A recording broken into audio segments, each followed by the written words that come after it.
The word that started everything was not even a full sentence. It was a sound. Tisk. That tiny sound. Sharp, quick, almost lazy. Came from Deshanda Frey's mouth before she even finished setting her wine glass down.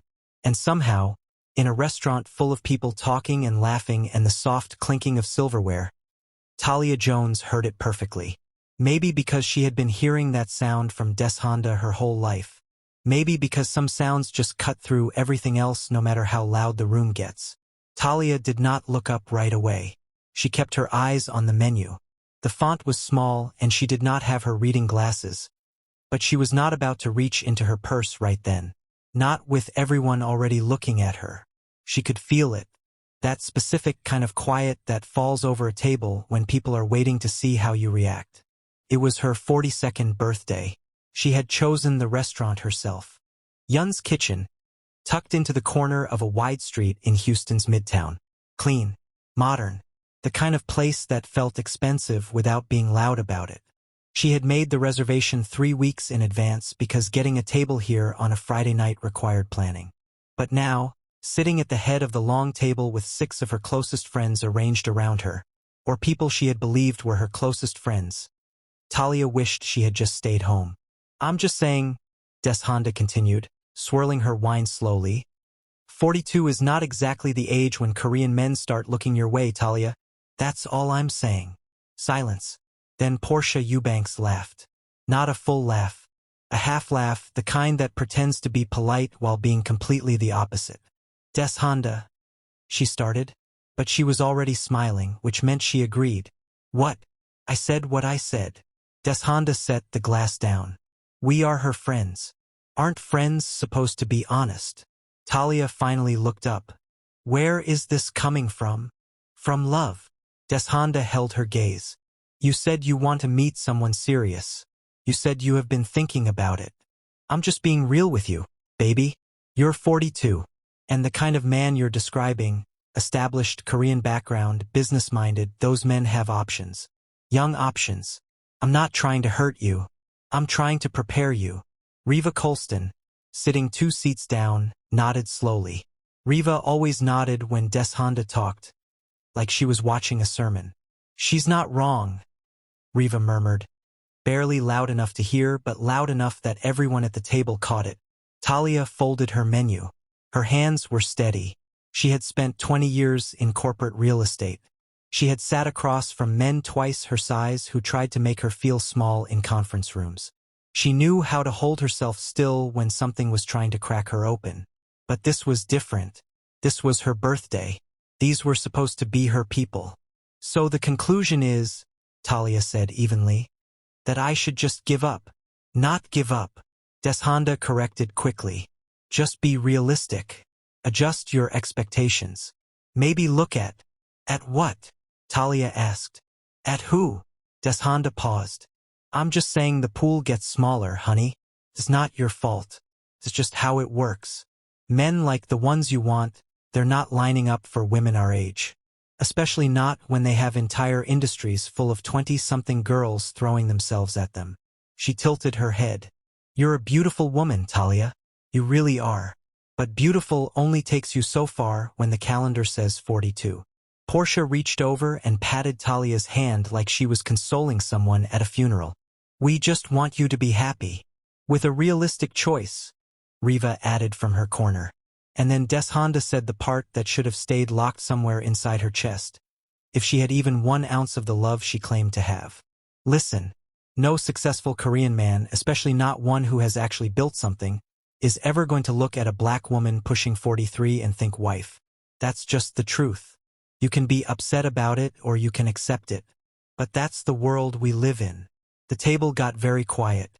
Not the uncomfortable kind of quiet. The kind of quiet where everyone just decided to let those words sit there unchallenged. Talia looked down at her water glass.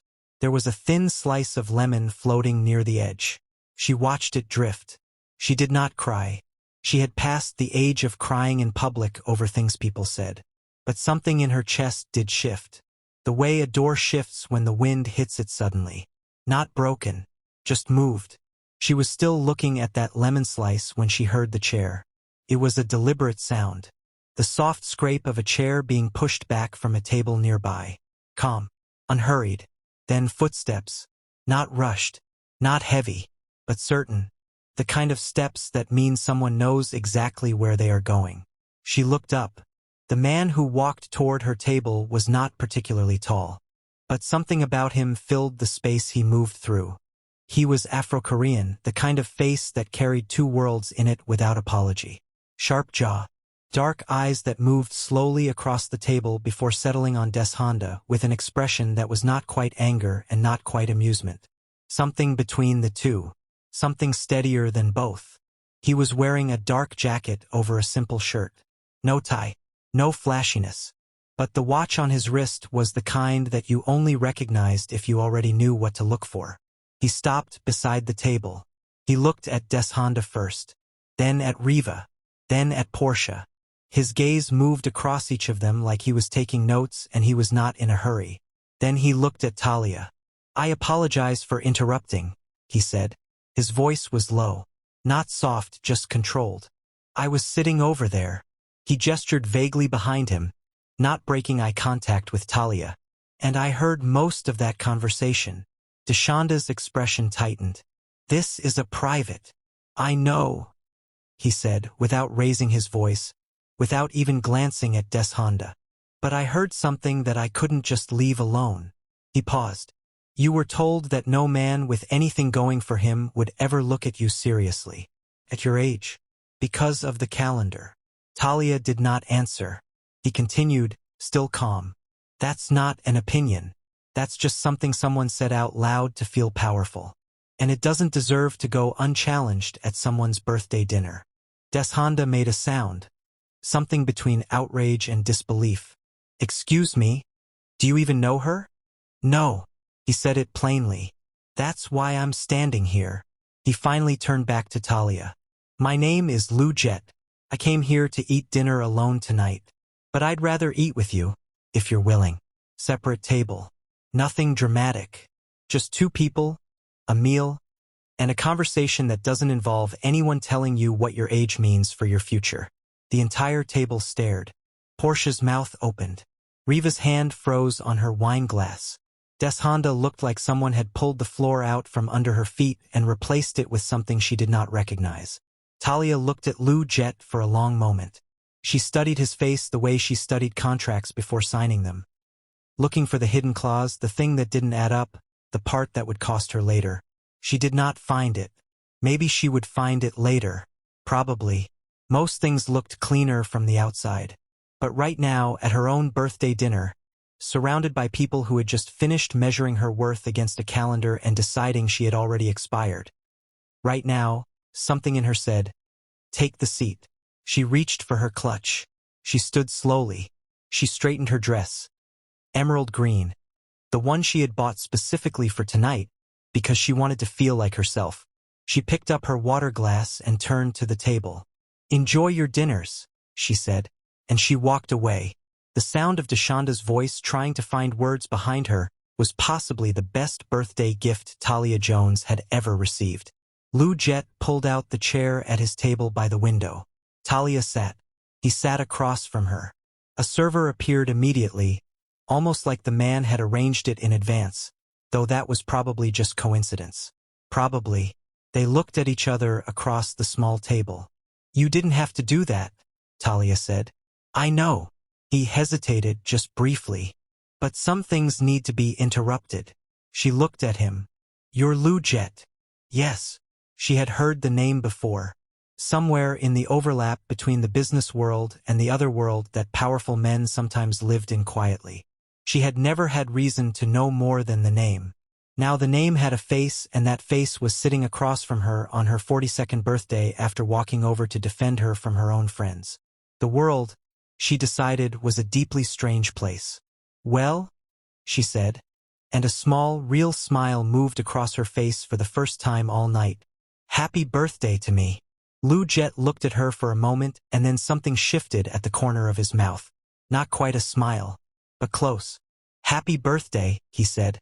Behind them, at the long table by the wall, 6 women sat in a silence that none of them quite knew what to do with. And not one of them, Not Deshanda, not Portia, not Riva, had any idea what was about to begin. If the story already has your attention, wait until you see what these women do next. Leave a comment telling me if you would have walked away from that table, because Talia's decision just opened a door that nobody in that restaurant was ready for. We'll be right back. The dinner between Talia and Lou Jet lasted 2 hours and 17 minutes. Talia counted, not because she was bored, but because she was the kind of woman who noticed details. The kind who remembered exactly when things started so she could trace back to the beginning later if she needed to. And something told her, quietly, sitting there by that window with the city lights pressing soft against the glass, that she would need to trace this back someday. Lou Jet was not what she expected.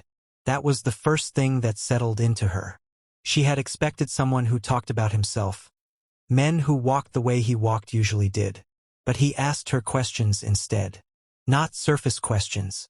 Not the polite, empty ones people use to fill space. He asked her what she had built, what she was proud of, what she had given up to get where she was, and whether she thought it was worth it. He asked her these things with a directness that was not rude, just honest. The kind of honest that felt like someone had decided you were worth the truth. She told him about the real estate firm she ran out of Dallas. 12 years. Built from nothing but one client referral and a stubborn refusal to quit. She told him about the property portfolio she had grown in 6 Texas counties. She did not minimize it the way she sometimes did when she sensed people could not hold the size of it without feeling some kind of way. Lou Jet did not flinch. He nodded like everything she said landed exactly where it was supposed to.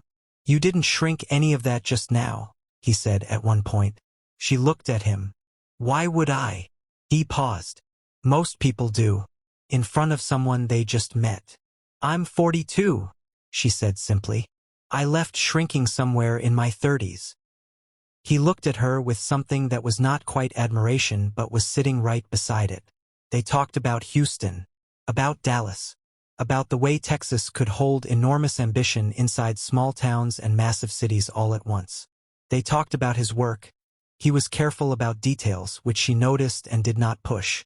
She understood discretion. She worked with enough powerful people to know that some information was not hidden because of shame. It was held close because that was just how serious people operated.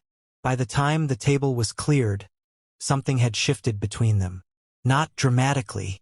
Not in any way that would make a good movie scene. Just quietly. The way a room changes when someone opens a window. You cannot see the air moving, but you feel something different. He asked for her number before the check arrived.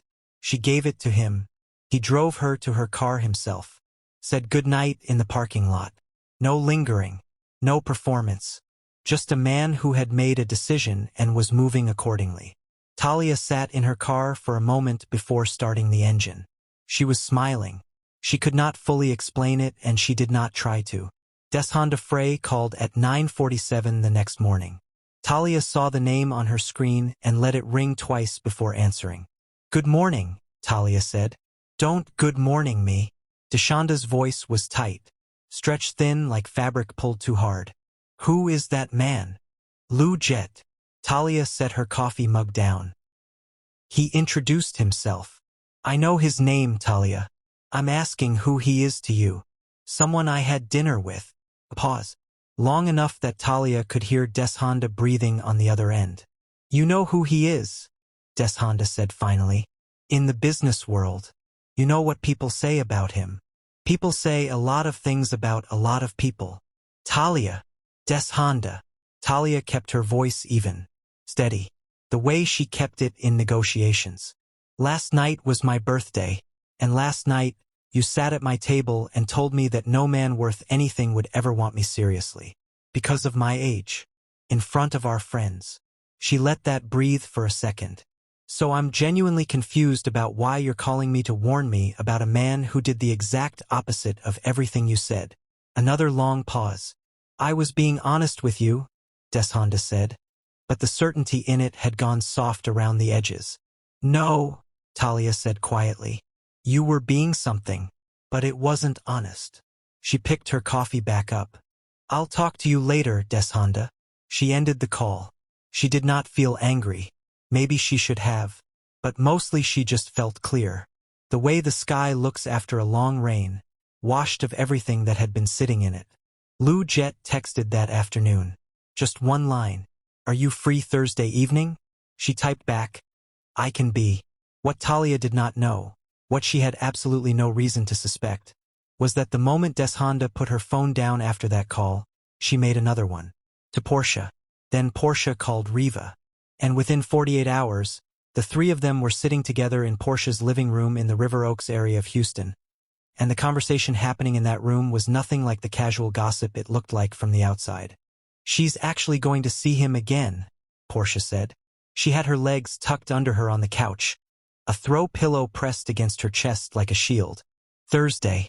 She said she can be free Thursday. How do you know? Riva asked. Because she told me. Portia glanced sideways. She thought I was calling to apologize about last night. Deshanda was quiet. She was standing by the window, arms crossed, looking out at the street below. She had been quiet for the last 10 minutes, which was unusual. Deshanda was almost never the quietest person in any room. This is going to be a problem, she said finally, still looking at the window. It's just dinner, Riva offered. It's not just dinner. Deshanda turned. Lou Jet doesn't do just dinner. You know how he operates. When that man decides something, it's decided. She looked between them. If he actually pursues Talia, seriously pursues her, she wins. She gets everything. And after last night, every person in that restaurant will say we were the ones who pushed her toward him. We hand her the victory and we look like fools. Silence settled over the room. It was Portia who broke it. So what do we do? Deshanda was quiet for another long moment. Then she said something that should have stayed inside her. The way the comment at the birthday dinner should have. But it didn't, because Deshanda had a habit of letting the worst things in her out before she thought them all the way through. We make sure it doesn't work, she said, before it gets started. The name Sua Lim entered the picture 3 days after that. Sua was 29, Korean heiress. Her family ran the Lim Group, a construction and development empire based out of San Antonio with fingers in commercial real estate across the entire state of Texas. She was precise, calculated, and extraordinarily patient. She had also, for the better part of 2 years, made clear to anyone inside Lou Jet's circle that she considered him a natural match. Not because she loved him, probably not, anyway, but because she had decided, with the same cool logic her family applied to everything, that Lou Jet's organization combined with Lim Group resources created something that neither could build alone. She wanted that combination. She wanted it formalized. And she had been waiting for the right moment. Deshanda found her through a business contact, a mutual acquaintance who traveled in the same elite Korean-American circles that Sua moved in. The meeting happened at a hotel restaurant in downtown Houston. Quiet booth. Midday. Deshanda came alone.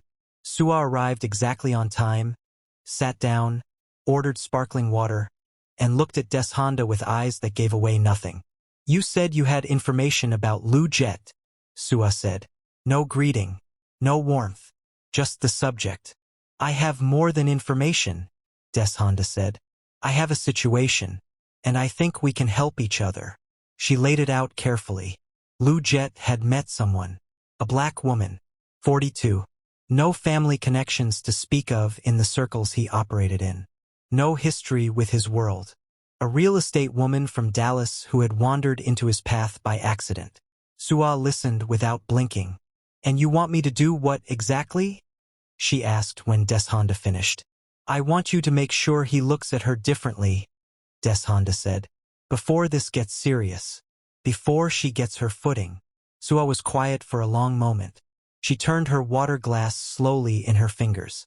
You said she runs a real estate firm. Yes. And she has no history of scandal. Correct. Then we create one, Sua said. Just like that. Flat and simple. Like she was suggesting a business strategy, which, to her, it probably was. Deshanda nodded slowly. What they built together over the following 6 days was meticulous. Fake photographs. The kind that could be explained quickly by anyone paying attention but looked damaging at first glance. Anonymous messages sent to Lou Jet's inner circle. People Sua had names and contact information for, suggesting Talia had a pattern of attaching herself to wealthy men, that she had done it before, that there were people who knew her from situations she had carefully buried. Riva contributed something worse. She found an old business dispute, something small, years ago, involving a former client who had accused Talia's firm of misrepresentation before the case was dismissed completely. Riva pulled it, reframed it, and made it look like a cover-up. Portia sent it everywhere, anonymously, from accounts that could not be traced back to any of them, or so they believed. All of this happened before Talia and Lou Jet's Thursday dinner. Talia walked into that dinner knowing none of it. She wore a deep burgundy wrap dress. She had spent 15 minutes deciding on earrings, which was unusual for her. She arrived 2 minutes early, which was completely usual. Lou Jet was already there. They ate. They talked. The conversation went deeper this time. Family, history, the things that shaped people before the world got a chance to. Talia told him about growing up in Austin, about her mother, who had cleaned offices at night and studied for her nursing license in the mornings, and never once told her daughter that anything was impossible. About the way that example had wired her brain permanently toward the idea that you could build whatever you were willing to stay up late for. Lou Jet listened with his full attention. Not politely, actually. At the end of the evening, he said he wanted to see her again. Not as a question, as a statement of intention. She said yes. She drove home feeling something warm and terrifying at the same time. That specific combination that means something real is starting. She did not know that by the time she got home, 6 different people in Lou Jet's circle had already received anonymous messages about her. She did not know that somewhere in San Antonio, Sualim was waiting for a response. She did not know that her friends, the women she had shared birthdays and hard seasons and inside jokes with, had just declared quiet war on something she had not even named yet. But Lou Jet knew something was off. He had noticed it that same evening, sitting across from Talia at dinner. His phone had moved 3 times with the same kind of message. The kind that came from nowhere and said too much too fast. In his world, that pattern meant one thing. Someone was afraid of something. He just did not know yet what they were afraid of. But he was going to find out. Hey, real quick. If you are watching this and you have ever had someone try to dim your light behind your back, drop a comment. Because this story is just getting started, and trust me, you do not want to miss what Lou Jet finds when he starts pulling on that thread. Subscribe if you haven't, and hit the notification bell so you don't miss the next part. We'll be right back. Lou Jet did not panic. That was the thing about him that most people misread. When something moved against him, he went still. Not frozen, still. The way water goes still right before it shows you exactly what is beneath the surface. He had learned that from watching people who panicked lose everything, and people who stayed quiet find out everything. So when the 3rd anonymous message arrived on his phone that Thursday evening, while Talia was still sitting across from him talking about her mother in Austin and the way ambition gets wired into a person early, he read it, set the phone face down, and smiled at something she said about a property deal in Fort Worth. He did not tell her. Not yet. But his mind had already started moving.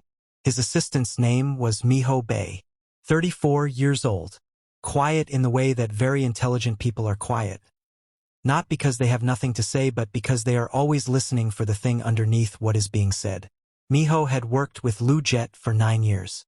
He knew how to find things. That was his specific gift.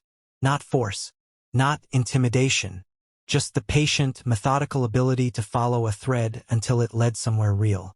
Lou Jet called him Friday morning. I need you to find out who sent these. He forwarded the messages. All 3 of them, plus 2 more that had come in overnight.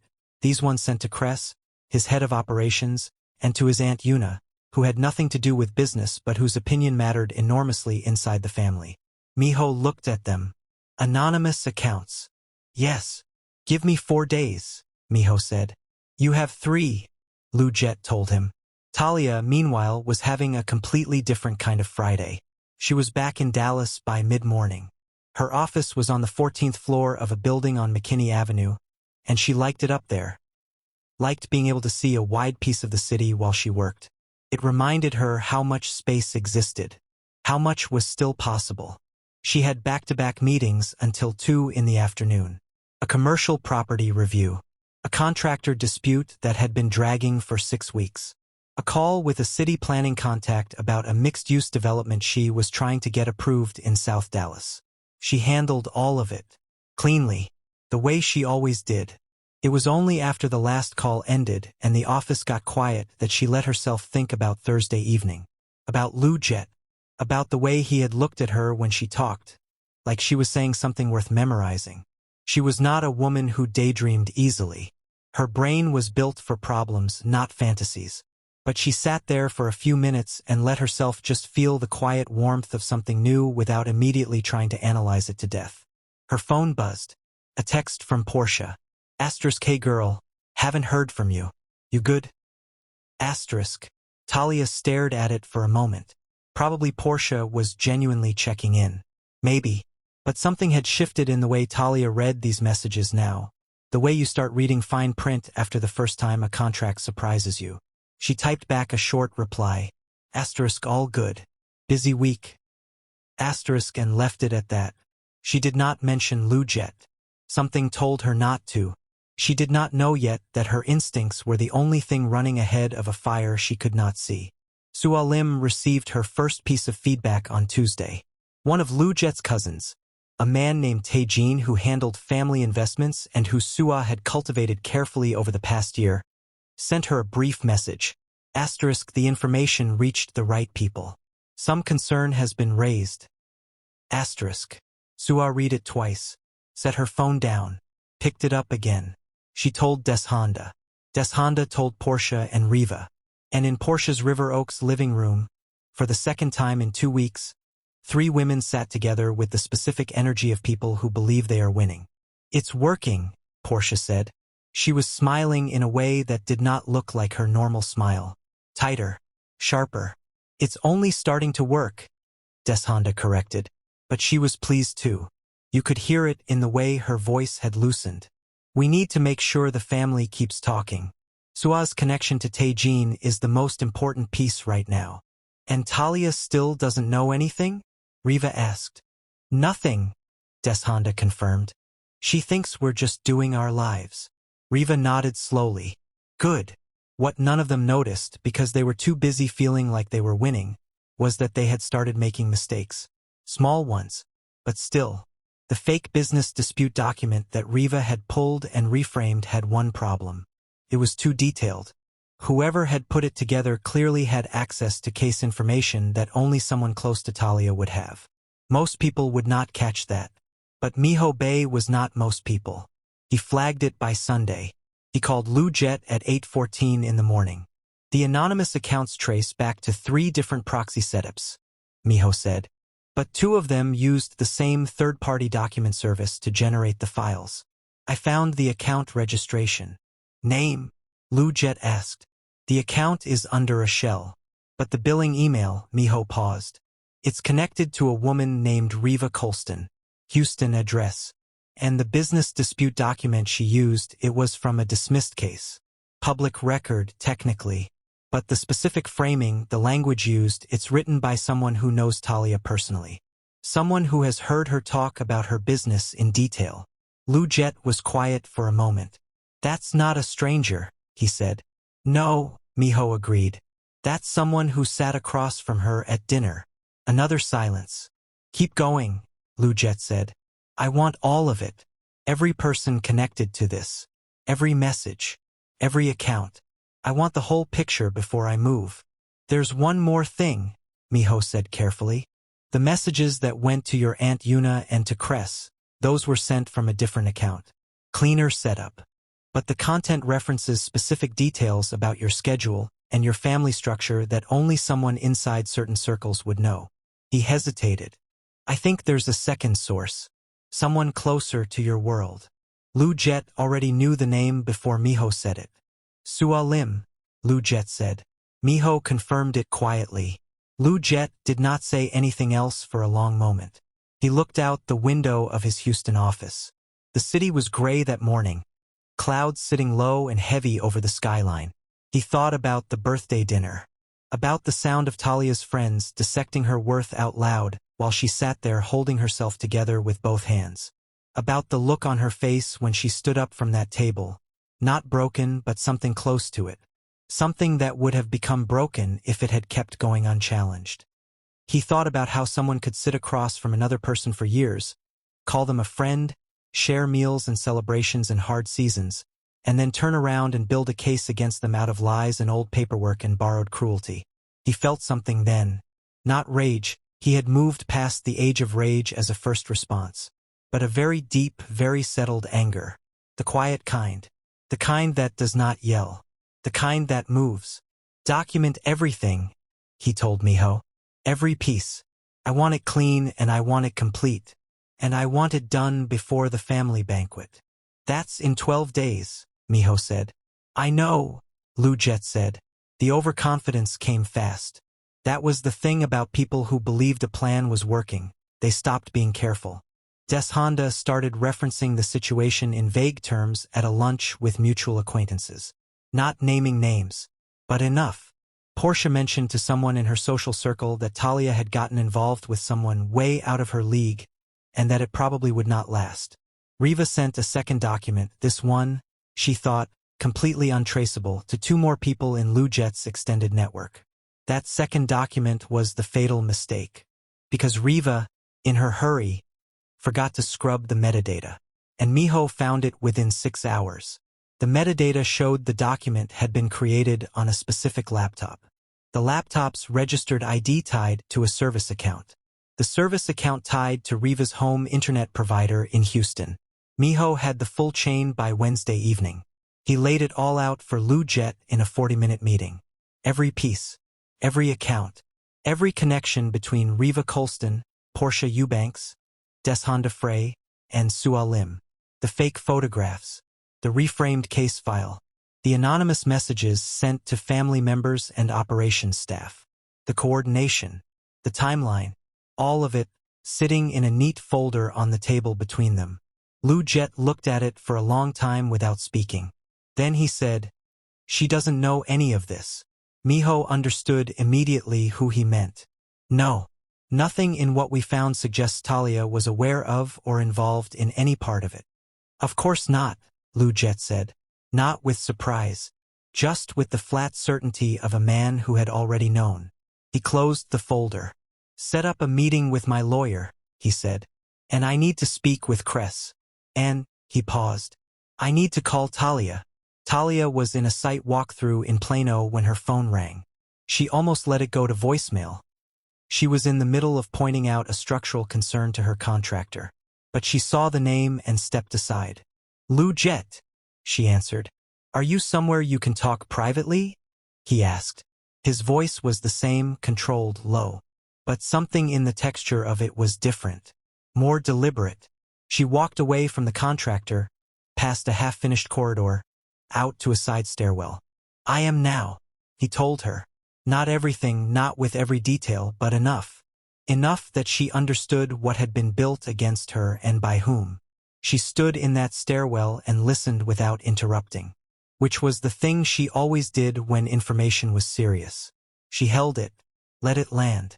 Did not react until she had the full shape of it. When he finished, she was quiet for a long moment. Honda, she said. Not a question. Just the name said out loud like testing the weight of it. And 2 others, he said. And a woman named Sua Lim.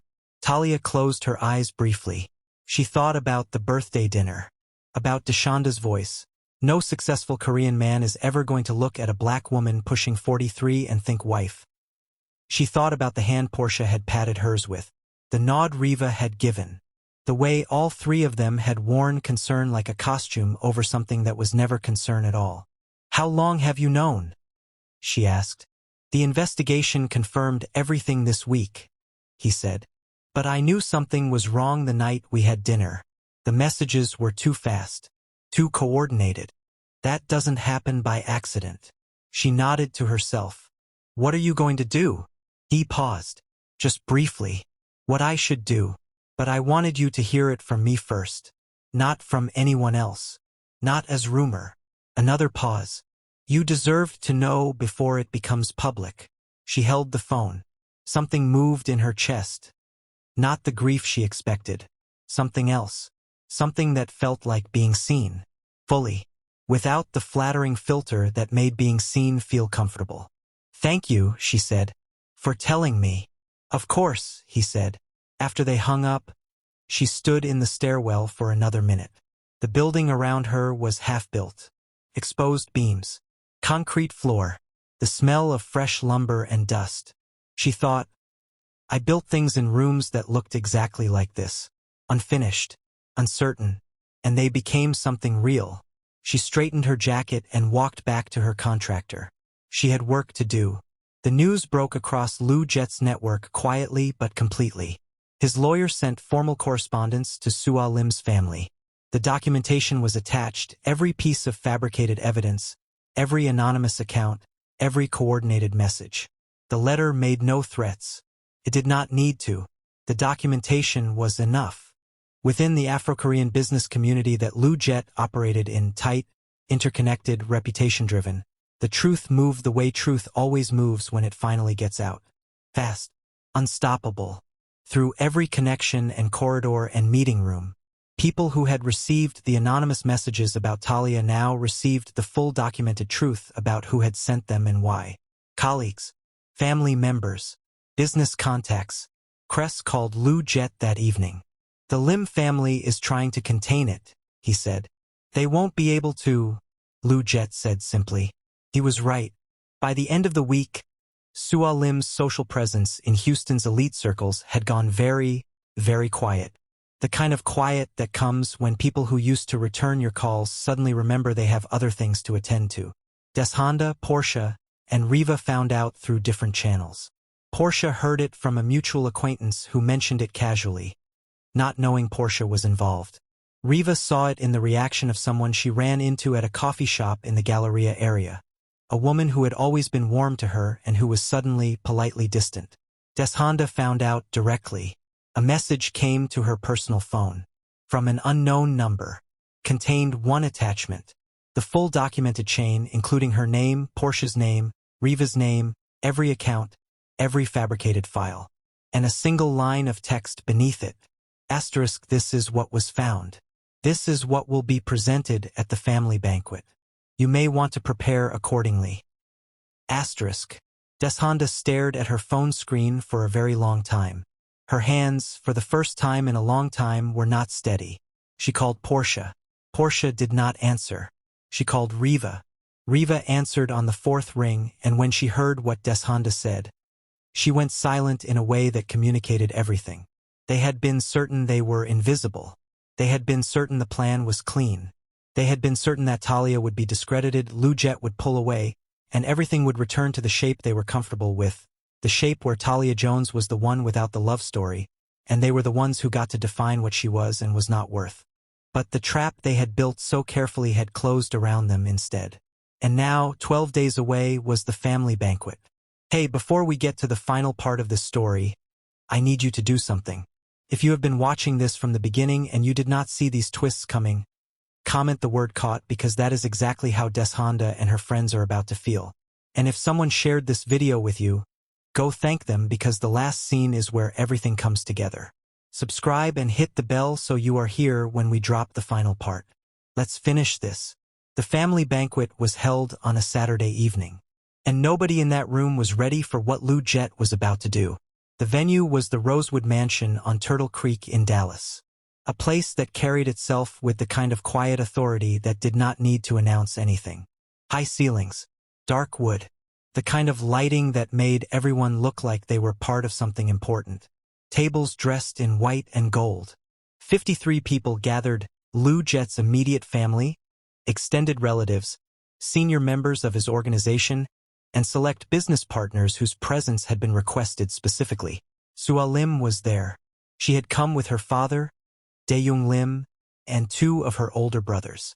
They arrived early and took their seats at the second table from the front with the composed, arranged posture of people who believed the evening was going to confirm something in their favor. Sua wore cream and jade. Her hair was perfect. Her expression was the expression of someone who has practiced looking certain. She had spent the last 12 days watching the documentation spread through Lou Jet's network and telling herself it would not matter.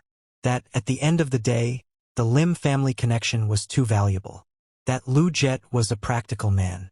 That practical men chose practical alliances over inconvenient feelings. She had convinced herself of this almost completely. Almost. Lu Jet's Aunt Yuna arrived and sat at the head family table. She was 67. Silver hair pulled back. The kind of woman whose silence could fill a room faster than most people's words. She had raised Lu Jet for 3 years after his parents relocated for work. She knew him better than almost anyone. She had received the documentation Miho had compiled. Lu Jet had sent it to her personally, 2 days before the banquet. Not as an explanation, as a courtesy, because she deserved to know what had been sent to her under her nephew's name, and who had sent it. She had read every page. She had called Lu Jet afterward and said only 4 words. Do what is right. He intended to. Talia was not at the banquet. That was intentional. Lu Jet had asked her if she wanted to be there and she had said no. Firmly, without hesitation. Not because she was afraid, but because she understood the difference between being present for something and being used as a prop in it. This was his family's space. His decision to make in his family's presence. She did not need to stand in the middle of it to be the reason for it. She was in her Dallas apartment. She had made dinner, something simple, and she was sitting on her couch with her feet tucked under her and a book open in her lap that she was not really reading. Her phone was on the cushion beside her. She was waiting, not anxiously, just waiting, the way you wait when you have already decided to trust something and all that is left is to see if it holds. The banquet began at 7. The first hour was what everyone expected. Food, conversation, the specific warmth of a large family gathering where people who do not see each other often remember why they like each other. Lu Jet moved through the room the way he always did. Unhurried, attentive, stopping at each table long enough that people felt genuinely seen. Dae-Young Lim watched him from the second table with the careful eyes of a man calculating timing. He leaned over once and said something quietly to Sua. She nodded without looking at him. At 8:15, Lu Jet stood. The room settled quickly. That was the thing about him. He did not need to ask for attention. Attention simply followed him when he moved with purpose. He was standing at the front of the room, no microphone, his voice naturally carrying. "Thank you all for being here," he said. "I asked for this gathering because there are things that need to be said in front of the people who matter most to me. And I've always believed that important things should be said clearly, in the right room with the right people present." Heads nodded around the tables. Dae-Young Lim straightened slightly. Sua set her water glass down. "Several weeks ago," Lu Jet continued, "I met a woman. Her name is Talia Jones. She is a businesswoman based in Dallas. She built her firm from nothing over 12 years. She is brilliant. She is principled. And she is someone I intend to know for the rest of my life." The room shifted. A specific kind of shift, not loud, but felt. Like pressure changing before weather arrives. "I also want to address something that happened in the weeks following the night I met her." He reached back to the table behind him and lifted the folder Miho had prepared. Clean. Organized. He had copies for the relevant parties. Before Talia and I had even shared more than 2 dinners together, a coordinated effort was made to destroy her reputation. Fabricated evidence. Fake photographs. Anonymous messages sent to members of this family and to my operations team, designed to make her look like someone she is not.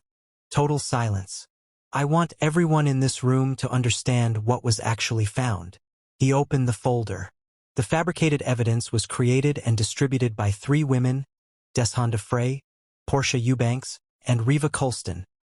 Women who presented themselves as Talia's closest friends. He paused. Let that land. They were assisted by someone who believed she had a claim on a decision that was never hers to make. He looked directly at the Lim family table. Dae-Young Lim's face did not move, but his jaw tightened. Sua looked at the tablecloth. "The Lim family alliance that has been discussed for the past 2 years," Lu Jet said evenly, "will not be moving forward, not because of personal hostility, but because the conduct that came out of that alliance's pursuit is not something I can build beside. Trust is the foundation of everything I operate. Everything." He set the folder back down. When someone tries to destroy an innocent person to clear a path for themselves, they have already told me everything I need to know about who they are in moments of pressure. A sound from the limb table. Dae-young's oldest son pushing back slightly in his chair. Aunt Yuna, at the head family table, said nothing. But her posture was straight and her expression was the expression of someone watching something be done correctly. To the members of this family who received those anonymous messages about Talia Jones, Lu Jet continued, I want you to know that every claim in those messages was false. Documented, confirmed, false. The woman those messages described does not exist. The woman who does exist built something real in this state with her own hands and her own mind, and she deserves to be received accordingly. He stopped, looked around the room slowly. I am not asking for permission, he said. I am asking for respect. There is a difference, and I believe this family knows the difference. The room was very, very quiet. Then Aunt Yuna picked up her water glass and held it up. Not dramatically, just steadily. A single gesture that said, in the language of this family, everything that needed to be said. One by one, other glasses went up around the room. Not all of them. There were faces at the far tables that remained still, arms that stayed down. Some of the older relatives, the ones who believed that family arrangements were not supposed to be questioned. But enough glasses went up. Enough that the room itself shifted into a new shape, one where Lu Jet's decision had been witnessed and held by the people who mattered. Dae-young Lim stood, quietly, buttoned his jacket, said something brief in Korean to his sons, and the Lim family walked out of the banquet in a silence that was louder than any objection they could have voiced. Sua walked last. At the door, she paused. Just for a second. She did not turn around. But she paused, which was the one unguarded moment in the whole evening. The one moment where the calculation stopped and something real showed through. Then she walked out, and the door closed behind her. Lu Jet picked up his phone and stepped into the hallway outside the banquet room. He called Talia. She answered on the second ring. It's done, he said. She was quiet for a moment. How did it go? It went the way it needed to go, he said. The Lim family left. Some of the elders will take time. But the room held. Your aunt? Talia asked. Something shifted in his voice. Something that was as close to warmth as his voice got in public. She raised her glass first. Talia let out a slow breath. Not relief exactly. Something quieter than that. She sounds like my kind of woman. She'll tell you that herself, he said. I'd like you to meet her. When you're ready. Talia looked down at her book, still open in her lap. The page she had not actually read. I think I'm ready, she said. Deshonda found out about the banquet the way she found out about everything these days. Through someone else's conversation that she was not supposed to hear. She was at a restaurant in Houston's Upper Kirby area, having dinner with a colleague who had no connection to any of it, when she overheard two women at the next table talking. They were in Lu Jet's extended business circle. She recognized one of them from a charity event 2 years ago. They were talking about the banquet, about what Lu Jet had said, about the Lim family walking out, about the documentation that had been presented openly in front of 53 people with names attached. Her name, said out loud in that room in front of those people. Deshonda set her fork down. Her colleague kept talking about something, a project, a deadline, something that had been important 5 minutes ago. Deshonda nodded at the right intervals, but she was no longer in the conversation. She was somewhere else entirely. Sitting inside the specific, cold feeling of realizing that the thing you built to hurt someone else has come fully back around. She thought about the birthday dinner. About the sound she had made, that small, dismissive TSK, before she had even thought about it. About everything she had said after. About Talia's face. About the way Talia had stood up from that table in her emerald green dress and walked away without a tremor. She had told herself it was honesty. She had dressed it in the language of friendship and reality and concern. But sitting in that restaurant in Upper Kirby with the sound of two strangers discussing her name in the context of fabricated evidence and coordinated lies, she could no longer make the language fit. It had never been honesty. It had been something smaller than that. Something that lived in the space between fear and envy and the desperate need to make sure that if you could not have something, the person standing next to you could not have it either. She picked her fork back up. Put it down again. Her colleague asked if she was all right. Fine, Deshonda said. She was not fine. But that was something she would have to sit with on her own. Because the people she would normally call to process something like this were Portia and Riva. And Portia and Riva were in the same position she was in. Their names in that folder, their actions documented, their private cruelty made permanently public in a room full of people who remembered everything. Portia stopped getting invited to things gradually. It was not dramatic. There was no announcement, no confrontation, just the slow, almost polite withdrawal of access to spaces she had occupied comfortably for years. Events she used to attend without thinking. Rooms she used to walk into without explaining herself. They did not close with a slam. They just quietly, consistently stopped including her. She noticed it over weeks. She told herself it was coincidence at first. Then she told herself it would pass. Then one afternoon she sat in her River Oaks living room, the same room where she had sat with Deshonda and Riva and agreed to this whole thing, and she understood that it was not passing. That some things, once they were documented and said out loud in a room of 53 people, did not pass. Riva tried to reach out to Talia once. A text. Simple. Asterisk, I know there's nothing I can say, but I'm sorry. Asterisk. Talia read it. She did not respond right away. She thought about it for 2 days, not in an agonized way, just in the careful way she thought about things that mattered. On the 3rd day she typed back. Asterisk, I hear you. I'm not there yet. Maybe one day. Asterisk.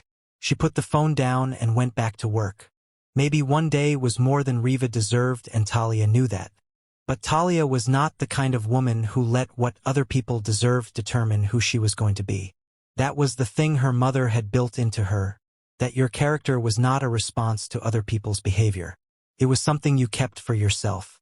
Something no one could fabricate away from you or document out of existence. The wedding was not large. That was Talia's decision, and Lou Jet agreed without hesitation. She did not want an event. She did not want a production. She wanted something real, the kind of real that does not need an audience to confirm it. They married on a clear Saturday in October at a small venue outside Austin. The hill country stretched wide and golden behind them. Aunt Una was there, in the front row, wearing something deep red and looking at Talia the way she had apparently decided to look at her from the moment they met. Like she had already made up her mind and found no reason to change it. Talia's mother was there. Small woman, steady eyes. She held her daughter's hands before the ceremony and said only, Asterisk, you built this. Like everything else. With your own hands. Asterisk.